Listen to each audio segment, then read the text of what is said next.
Кыямат күнү адам баласынын амал дептеринде эң көп ката жазылган тилдеги ката жазылат экен. Тилдеги ката жазылат экен. Ошон үчүн пайгамбарыбыз чыныгы мусулмандын белгисин айтты. Ал-муслим ман салима ал-муслимуна мин лисанихи ва яди. Чыныгы мусулман ким? Анын тилинен, колунан бардык мусулмандар аман болсун.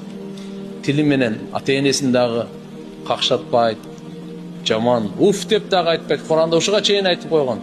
Жаман сүйлөгөн ата-энеге тиякта турсун. Вала тaqul lahuma уф. Эсежеле уф. Үшкүрбө ата-энең алдында депчи.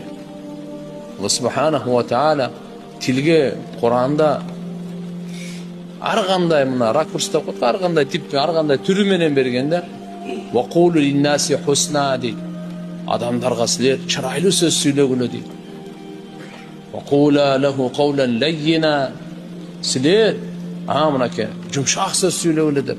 Алла субханаху ва таала Муса пайгамбар менен Харун пайгамбарды Фираунга жиберип, идхаба ила фираун, бар экөөңөр Фираунга бардылар. Не үчүн барышкан? Ал фа иннаху тага, ал чектен ашып кетти. Аша чаап кетти, тоң моюн болуп кетти. Ошо буйруктардын бири ушул эле, даават бергиле, бирок эсиңерде болсун. Ва кула лаху каулан лаййина. Жумшак сүйлөгүлө Фираун.